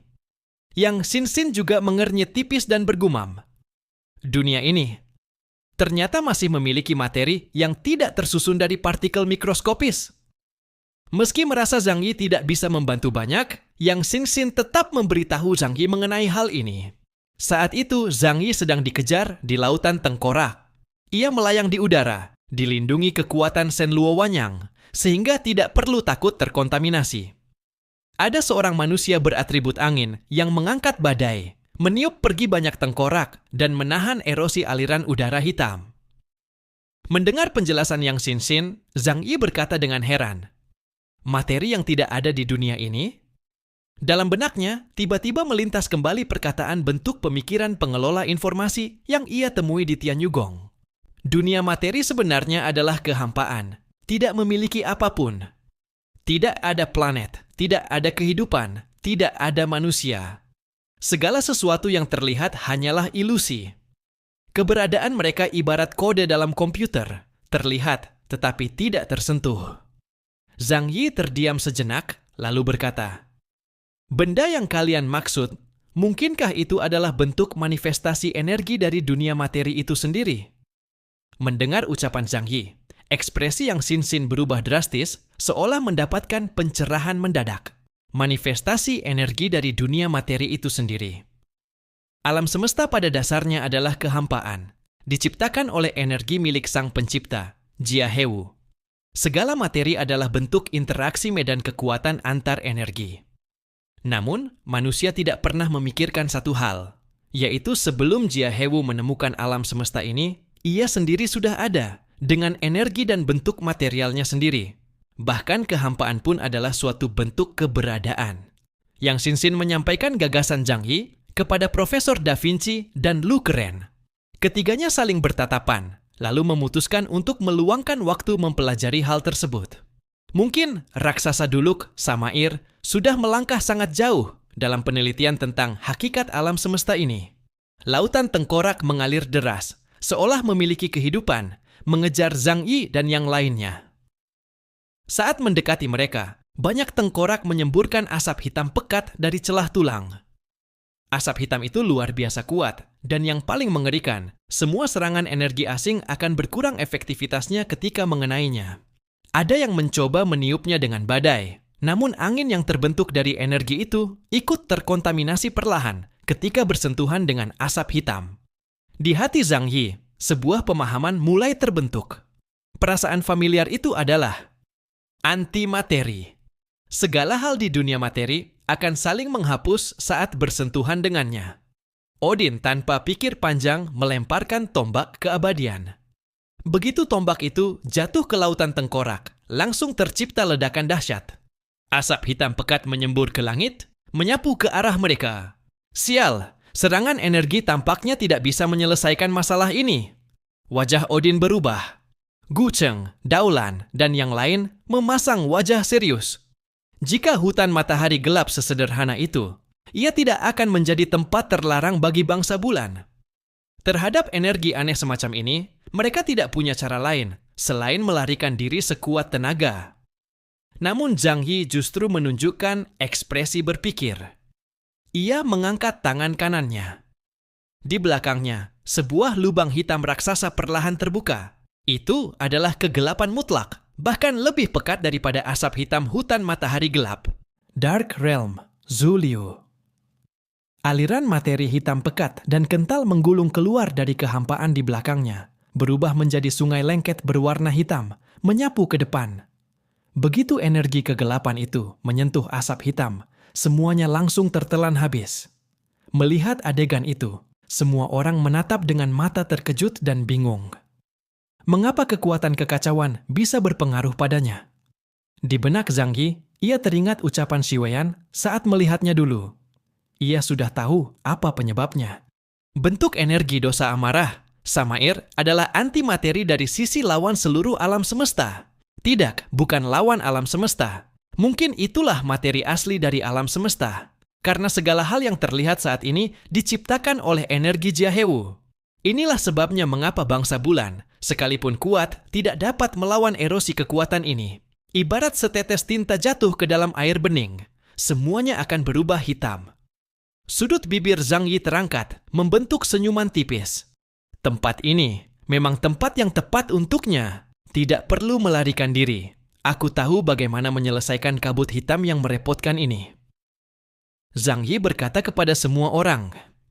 Ia menggunakan kemampuan dunia gelap melawan arus, memanggil sejumlah besar antimateri dari dalam kehampaan. Dibandingkan asap hitam yang tersebar dari tengkorak-tengkorak itu, energi materi gelapnya jauh lebih murni. Alih-alih disebut menelan, lebih tepat disebut melebur. Setelah menyerap asap hitam itu, kekuatan Zhang Yi justru menjadi semakin kuat. Boom, boom, boom! Sungai hitam raksasa, bagaikan seekor naga besar, menjulur hingga belasan kilometer, berputar melilit dan melindungi semua orang di tengah-tengahnya. Semua asap hitam yang menyentuh sungai dunia gelap langsung diserap habis oleh Zhang Yi tanpa tersisa sedikit pun. Kekuatannya semakin membesar, dan bersamaan dengan itu, sebuah dugaan dalam hatinya mulai menjadi kenyataan. Mendapatkan kekuatan dari alam semesta itu sendiri juga dapat membuat seseorang menjadi lebih kuat. Pembunuhan dan penelanan bukanlah satu-satunya jalan. Tak heran, bangsa Druk yang legendaris memakan apa saja, bahkan tanah dan sungai pun bisa mereka telan. Setidaknya, Samail dan jalannya sama dengannya. Krisis pasukan gabungan manusia sementara waktu teratasi. Mereka terpana oleh cara Zhang Yi, namun dalam hati tetap penuh kebingungan. Bahkan Raja Arthur, yang merupakan tingkat uskup hitam sekalipun, tidak bisa menghasilkan efek sebesar ini. Kekacauan? Sebenarnya apa yang sudah kau lakukan? Raja Arthur bertanya dengan sangat penasaran. Zhang Yi telah menelan sejumlah besar asap hitam. Peningkatan sifat energi itu membuat indeks kekuatannya melonjak dengan cepat. Hanya dalam sekejap, indeks kekuatannya meningkat hingga 1000 poin. Padahal, dengan kekuatannya sekarang, ia mungkin perlu membunuh seorang asing tingkat uskup putih untuk bisa mendapatkan peningkatan sebesar itu. Ia memandang seluruh hutan matahari gelap. Matanya berkilau seakan menemukan harta karun besar. Dewa besar Druk, Samail, dewa kuno yang kekuatannya satu sumber dengannya. Hanya dengan kebocoran kekuatan spiritualnya, saat tidur saja sudah memberinya peningkatan sebesar ini. Oh, tidak ada apa-apa. Hanya saja karakteristik kemampuanku memang sangat menekan tempat ini. Zhang Yi berkata datar. Gu Cheng dan Daolan, dua prajurit bangsa bulan, tampak sangat bersemangat setelah mendengarnya. Bagus sekali.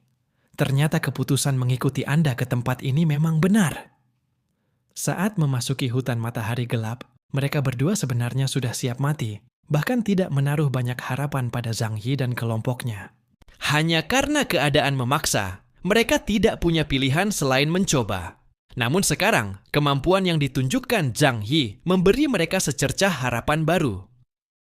Jika hutan matahari gelap hanya memiliki kekuatan spiritual Samael ini, bagiku bukan saja tidak memiliki ancaman sedikit pun, tetapi justru merupakan tempat harta karun yang luar biasa. Zhang Yi mengangkat kepala. Tepat ketika ia hendak melanjutkan perjalanan lebih dalam, untuk menyerap seluruh kabut hitam di tempat itu, ia melihat sesuatu yang berbeda. Karena kabut hitam telah banyak terserap, ia pun bisa melihat jelas gunung raksasa di depan. Dan di puncak gunung itu, duduk seseorang seperti batu mati. Ia sudah berada di sana sejak lama. Saat terlihat sebelumnya, ia hanya tampak seperti bagian dari gunung. Ia hanya duduk di sana, diam, memperhatikan semua penyusup. Seluruh tubuhnya hitam pekat, gelap hingga sulit melihat wajahnya, membuatnya tampak seperti lukisan tinta hitam. Tubuh dan wajahnya tampak membentuk pola memancar. Sulit untuk melihat wajahnya dengan jelas, hanya kepalanya menyerupai burung tertentu. Itu apa? Zhang Yi berseru dengan suara berat. Semua orang mengikuti arah pandang Zhang Yi, dan mereka juga melihat sosok aneh yang duduk di puncak gunung itu. Raja Arthur mengangkat pedang raja di tangannya. Jadi semua yang terjadi barusan adalah ulahnya? Namun ketika Daolan melihatnya, wajahnya berubah drastis. Itu adalah Guang Xiao. Zhang Yi dan yang lainnya menoleh tajam ke arahnya. Kau mengenali orang itu? Daolan menggenggam erat pedangnya. 500 tahun lalu, ia menyerang Yang Mulia Xuan Yue Feiming, uskup ketujuh saat itu, tetapi gagal dan kabur memasuki hutan matahari gelap. Ia adalah prajurit bayangan tinta. Tak disangka, dia masih hidup. Umur bangsa bulan sangat panjang, bisa hidup lebih dari 1000 tahun. Dan Guang Xiao ini berani menyerang uskup bulan hitam, pemegang kekuasaan tertinggi kekaisaran bulan gelap. Jelas ia memiliki kekuatan yang sangat besar. Zhang Yi dan yang lainnya menatap gunung itu dengan waspada. Hanya terlihat Guang Xiao perlahan membuka matanya. Alih-alih mata, lebih mirip dua lubang putih di dalam bayangan kekacauan. Ia menatap Zhang Yi, seolah menunjukkan sedikit rasa terkejut, lalu perlahan berdiri. Dari bentuk tubuh dan postur ini, apa kau manusia bumi? Suara samar keluar dari tenggorokannya, bergema di telinga Zhang Yi dan yang lainnya. Tidak peduli siapa kalian, setelah tiba di tempat ini, bergabunglah dengan evolusi yang mulia. Setelah mengatakan itu, ia menurunkan telapak tangan kanannya. Tanah di sampingnya retak, dan sebuah pedang raksasa yang sangat hitam, seperti terbentuk dari tinta pekat, perlahan muncul dari dalam tanah dan digenggam olehnya. Ia mengangkat tinggi pedang itu dengan kedua tangan, bersiap menebas ke arah mereka. Wajah Daolan berubah, ia segera berkata dengan suara berat, "Hati-hati, meski 500 tahun tidak bertemu, kekuatan orang itu tetap sangat menakutkan." Begitu kata-katanya selesai, pedang Guang Xiao sudah menghantam ke bawah dengan keras.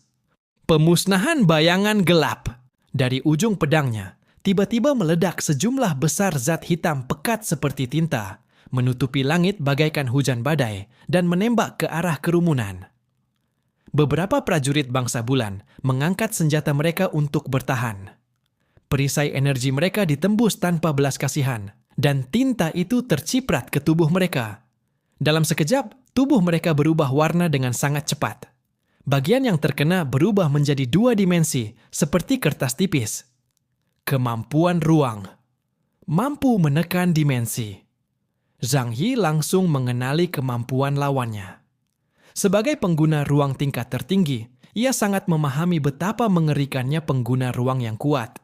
Menekan dimensi, bahkan ia pun sulit melakukannya. Raja Arthur dan yang lainnya tampak tegang. Mereka mengeluarkan senjata dan kekuatan mereka untuk menahan serangan yang memenuhi langit itu. Zhang Yi menatap tenang, membuka gerbang dimensi di depannya. Ketika tinta hitam itu menyentuh gerbang dimensi, ia seperti tetesan hujan yang jatuh ke danau, menimbulkan riak demi riak. Gerbang dimensi miliknya diserang. Kemampuan yang paling mengancam ruang lain, selain senjata hukum kausal yang tidak dapat ditahan, hanyalah kemampuan ruang lain yang sama-sama menyimpang. Kuang Xiao berdiri di puncak gunung, memandang ke bawah, melihat mereka kesulitan bertahan, dan begitu banyak prajurit bangsa bulan berubah menjadi lembaran dua dimensi, wajahnya tetap tanpa ekspresi. Namun ketika matanya bertemu dengan tatapan Zhang Yi, sorot matanya berubah. Kemampuanku ternyata tidak mampu mengikis kekuatanmu. Sudut bibir Zhang Yi terangkat. Gerbang dimensi itu sendiri adalah kemampuan dua dimensi. Kau tidak mungkin menurunkannya menjadi satu dimensi, bukan? Kecuali kau adalah dewa. Kemampuan anjing Jinshi milik Elang Gila membawa kesulitan yang sangat besar bagi semua orang. Meskipun Raja Arthur dan yang lainnya melepaskan energi asing yang kuat, kekuatan itu tetap akan terkikis. Indeks kemampuan Elang Gila setidaknya berada di atas 50.000 poin. Bagi sebagian besar para kemampuan di bawah sana, itu adalah serangan dengan tingkat yang jauh lebih tinggi. Namun hanya Zhang Yi yang menjadi pengecualian. Indeks kemampuan 45.000 poin, miliknya justru memiliki kemampuan bertahan yang melampaui batas 50.000 poin. Kau memang orang yang menarik. Jika aku berhasil menjinakkanmu, aku percaya Tuan Dewa Iblis pasti akan sangat menyukaimu. Setelah Elang Gila mengatakan itu, ia melompat, terjun dari puncak gunung. Di udara, ia mengangkat pedang besarnya. Langit tiba-tiba menjadi gelap, suara gemuruh samar terdengar, dan awan gelap pekat membentuk pusaran raksasa. Kegelapan pada akhirnya akan meliputi segalanya. Kuserahkan semuanya kepada penguasa amarah yang maha tinggi. Wush! Cairan seperti tinta yang mampu membuat segala sesuatu menjadi dua dimensi, turun dari langit seperti hujan badai, menyerang tanpa pandang bulu apapun yang ada di permukaan tanah. Tombak keabadian, Gungnir. Setelah Odin mengkonsentrasikan sebuah tombak petir, tangan kirinya berubah membentuk cakar. Lahap segalanya, erosi seluruh ciptaan, ular dunia Nidhogg. Sebuah tombak petir kegelapan terbentuk di tangan kirinya. Kedua tombak itu ia angkat tinggi-tinggi dan ditembakkan ke arah Elang Gila yang berada di udara. Namun menghadapi serangan sebesar ini, Elang Gila bahkan tidak bergerak sedikit pun. Di depannya terbentuk pusaran tetesan kegelapan yang langsung menelan habis kedua kekuatan tersebut. Tingkat kekuatan mereka berbeda terlalu jauh, benar-benar bukan berada pada satu level. Dan menghadapi serangan tanpa akhir dari tetesan bayangan itu, Odin tidak punya cara pertahanan yang cukup baik. Langit di atas mereka tiba-tiba menggelap. Saladin membuka tirai bayangannya, menutupi sebagian langit di atas semua orang. Terima kasih, Tuan Saladin, ucap Odin. Namun sebelum Saladin sempat berbicara, tetesan kegelapan dalam jumlah besar jatuh ke tirai bayangannya, dan wajahnya langsung berubah drastis. Karena bayangannya sendiri terkikis membentuk lubang-lubang besar. Dalam aspek kemampuan, ia memang bisa menggunakan bayangan untuk menahan serangan dua dimensi. Namun selisih indeks kemampuan membuat tirai bayangannya langsung ditahan oleh kekuatan tetesan bayangan itu, menciptakan celah. Pada saat yang sama, terdengar nyanyian suci di tengah kerumunan. Suster Duka Leibunisi menutup mata erat-erat, kedua tangan terlipat, bibir merah mudanya bergerak melafalkan doa. Salinan apokalips di hadapannya memancarkan cahaya suci. Halamannya berbalik sendiri tanpa angin.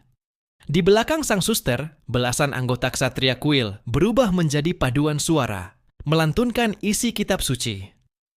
Semoga Tuhan menaungi engkau dengan tangannya yang perkasa, bagaikan perisai yang melindungi anak domba. Semoga jiwamu teguh seperti Gunung Sion, tidak digoyahkan angin dari dunia bawah. Kukuh mohonkan kepada Bapa, turunkan pedang malaikat, memutuskan segala jerat si jahat, membuat langkahmu teguh di tempat yang tinggi. Semoga rahmat Bapa, Putra, dan Roh Kudus memancar bagaikan sungai, sejak kini hingga selama-lamanya. Suara nyanyian semakin keras. Dengan meminjam iman, tak terhitung banyaknya para penganut gereja Junzeng yang tersebar dalam Apokalips, terbentuklah sebuah tirai cahaya emas yang besar, menahan serangan demi serangan. Semua orang di tempat itu mengerahkan kemampuan masing-masing. Namun ketika menghadapi serangan elang gila, mereka tampak sangat kewalahan. Dan orang yang menanggung serangan utama elang gila bukanlah mereka, melainkan Zhang Yi, yang tampak paling tenang. Ia melayang tinggi di udara. Shen Luo Wanxiang melindungi dirinya.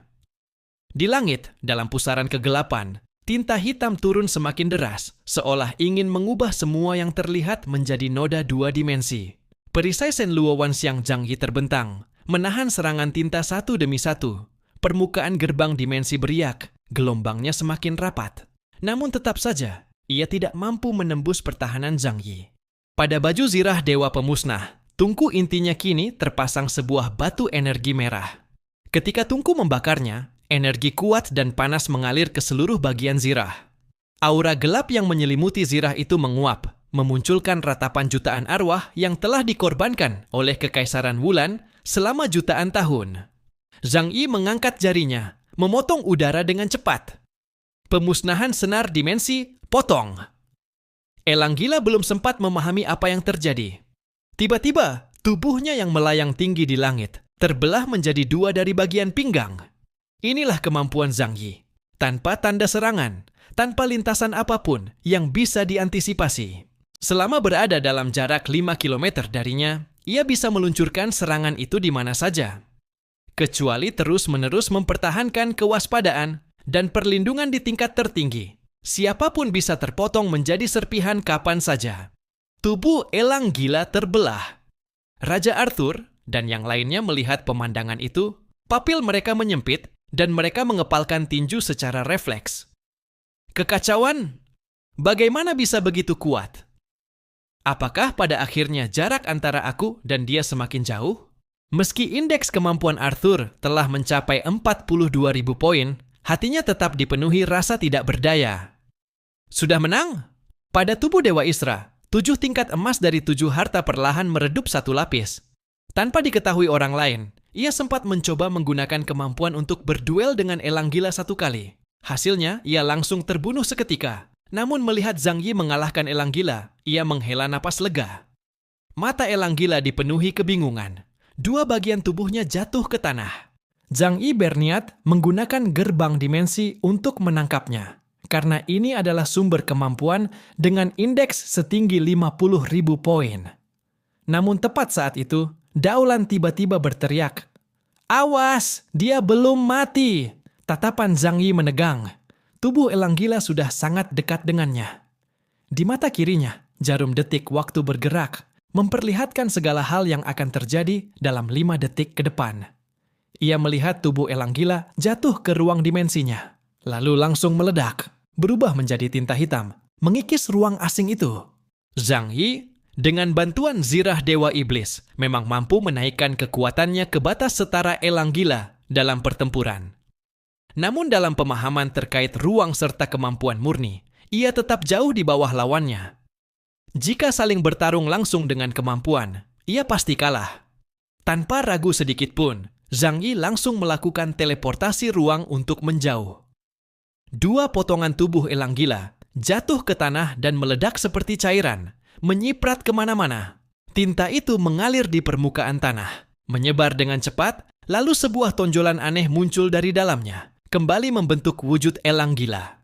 Daolan berkata kepada Zhang Yi, kemampuan elang gila adalah mengubah tubuhnya menjadi elemen. Untuk membunuhnya, satu-satunya cara adalah menghabiskan semua energinya sampai tuntas. Bahkan para imam hitam bulan, pada masa itu pun tidak mampu membunuhnya, hanya berhasil membuatnya melarikan diri ke tempat ini.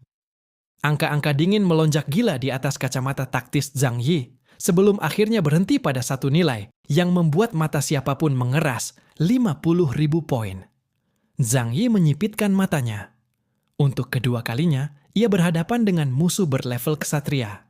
Namun tanpa dukungan sumber daya negara, dan dalam kondisi kewarasan yang runtuh, sang burung gila ini jelas jauh lebih lemah dibanding tekanan yang pernah dibawa oleh Zheng Lo. Tidak, Itu karena Zhang Yi jauh lebih kuat dibanding dirinya yang dahulu.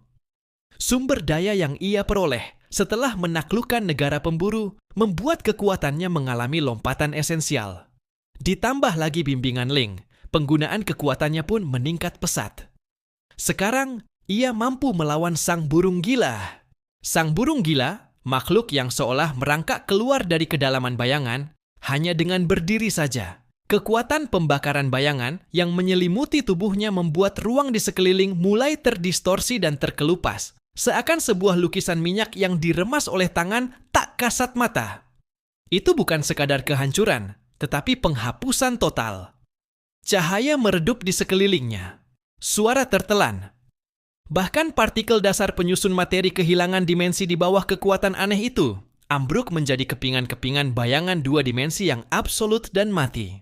Permukaan tanah, pegunungan yang hancur, apapun yang tersentuh oleh bayangan sepekat tinta itu, langsung kehilangan ketebalan, berubah menjadi sebuah cetakan datar di dinding, menyisakan bentuk tetapi tanpa kehidupan untuk selamanya. Serangan konvensional tidak berguna. Serangan energi akan dibuat dua dimensi, tetapi tidak bisa sepenuhnya diserap. Jadi, energi berlebihan tetap bisa memberi efek. Suara Zhang Yi memasuki telinga Odin dan Raja Arthur, tenang tanpa gelombang emosi. Tetapi dia tetap bisa dihancurkan. Kita bertarung bersama, habisi musuh di depan dulu. Kalian bantu aku mencari titik lemah kekuatannya. Aku yang akan menahan serangannya. Sebagai yang terkuat di seluruh pasukan aliansi, Zhang Yi langsung mengeluarkan perintah. Siapapun yang ingin hidup harus bekerja sama dengan Zhang Yi. Odin, yang sebelumnya terpukul berat dan merasa serangannya tak berarti, sempat merasa rendah diri. Dengan angka indeks kekuatan 37.000 poin, ia tampak tidak pantas ikut serta dalam pertarungan sebesar ini. Jarak antara ia dan Zhang Yi sudah terlalu jauh. Namun Zhang Yi tetap memberinya kesempatan untuk menyerang. Bagaimanapun, satu kekuatan tambahan tetap meningkatkan peluang menang, meski hanya sekadar menjadi umpan sekalipun. Sekarang kita tidak punya jalan mundur, hanya bisa bertarung. Suara Benjamin Morgan terdengar, disertai suara gemericik khas wah lala. Di telapak tangannya, setumpuk uang kertas tebal dipermainkan dengan gerakan lincah, seperti memainkan kartu poker. Dengan perhiasan emas mewah, kalung emas murni, cincin permata, ia tampak seperti seorang miliuner yang memamerkan kekayaan berlebih. Inilah Ketua Asosiasi Ilmu Pengetahuan Alam, kapitalis besar yang mengendalikan nadi ekonomi negara. Bahkan kekuatannya setelah mutasi pun masih berkaitan dengan uang. Money! Uang adalah sumber kekuatannya. Semakin besar kekayaannya, semakin besar pula kekuatannya. Sang burung gila mengeluarkan tawa parau. Ia mengangkat tangan, ujung jarinya meneteskan bayangan pekat seperti tinta. Menjadi bagian dari seni karyaku adalah sebuah kehormatan bagi kalian. Kehormatan? Biar tombak Odin memberimu tahu apa itu putusan para dewa. Odin menggertakkan gigi. Jika tak ada jalan mundur, maka bertarunglah sepuasnya.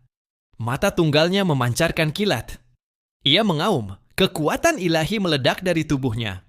Runa kuno menyala terang di atas sirahnya.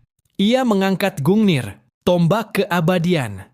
Senjata legendaris yang tidak pernah meleset, kini memancarkan cahaya ilahi gelap yang menghancurkan, melesat bagai halilintar yang mengoyak langit. Arah tombak itu dilewatinya ruang berlubang, meninggalkan jejak vakum yang membara. Ini adalah serangan yang mengandung kekuatan hukum, mengunci sebab akibat, dan pasti mengenai target. Namun menghadapi serangan yang mengguncang dunia ini, sang burung gila hanya mengayun tangan dengan santai. Bayangan tinta hitam meluap seperti makhluk hidup, menyambut Gungnir. Mukjizat tidak terjadi. Hukum seolah ditelan hukum yang lebih aneh. Saat tombak ilahi menyentuh bayangan itu, kecepatannya anjlok. Cahaya dan energi dahsyatnya seketika diratakan, menjadi datar, redup, seakan dilempar ke dalam kanvas dua dimensi. Akhirnya, Gungnir yang termasyhur itu berubah menjadi gambar tombak gelap yang tercetak di atas lembaran bayangan. Kehilangan seluruh keilahiannya, jatuh ringan dan ditangkap sang burung gila dengan dua jari. Lalu ia lempar begitu saja. Tidak pernah meleset? Lelucon. Di atas kanvasku tidak ada lintasan, tidak ada dimensi. Bagaimana bisa ada tidak meleset? Kalau begitu, apakah seranganku bisa melukaimu? Raja Arthur maju selangkah. Kedua tangan menggenggam pedang kemenangan dan ikrar. Cahaya emas bersinar menembus langit, perwujudan semangat ksatria dan kehendak planet, murni dan perkasa. Ia mengayunkan pedangnya. Sebilah sabit cahaya emas setengah bulan membelah bumi, menyucikan semua kotoran dan menebas sang burung gila. Excalibur! Teriak Raja Arthur menggema. Cahaya pedang menerjang lurus ke arah sang burung gila. Cahaya hanya pigmen yang lebih mencolok. Sang burung gila tidak menghindar. Pembakaran bayangan kembali aktif. Cahaya pedang emas yang dapat menguapkan sungai, sekalipun diserap, diurai, dan diratakan seperti air jatuh pada spons. Pada akhirnya, cahaya pedang itu pun menjadi pesona dua dimensi. Cahaya emas indah yang tertanam di dalam bayangan, tanpa daya membunuh. Suasana berat menekan. Bahkan serangan setingkat uskup hitam tidak memberi luka sedikit pun. Bagaimana mungkin mereka memenangkan pertarungan ini? Namun Zhang Yi tetap setenang es. Shen Luo Wanxiang berdiri di depan semua orang. Hanya ia yang bisa menahan serangan sang burung gila. Dan ia masih harus mengamati. Untuk menaklukkan pengguna kemampuan, faktor terpenting adalah informasi. Ia harus menemukan celah sang burung gila. Jika tidak, sekuat apapun serangan, hanya akan mengikis energi musuh tanpa luka nyata. Serangan Odin dan Raja Arthur mungkin gagal, tetapi memberi Zhang Yi kesempatan untuk mengamati. Sang burung gila mengangkat pedang raksasa, lalu menebas tanpa belas kasihan. Boom, boom, boom. Pusaran hitam di langit mengalir turun seperti banjir. Kekuatan spasial yang kental menghantam, mampu menghapus seluruh materi tiga dimensi. Zhang Yi mengangkat telapak tangan ke arah langit. Sekejap kemudian, gerbang dimensi berubah menjadi perisai raksasa setengah lingkaran yang menahan semua serangan. Titik-titik hitam mulai muncul di permukaan gerbang dimensi. Itu adalah benturan antara kekuatan kompresi dimensi sang burung gila dan kekuatan gerbang dimensi Zhang Yi. Zhang Yi membatin, "Jika aku mengadu kekuatan mentah dengannya, sekalipun menang, aku pasti babak belur. Tempat ini terlalu berbahaya. Aku tidak boleh gegabah. Aku butuh cara yang lebih aman untuk menang."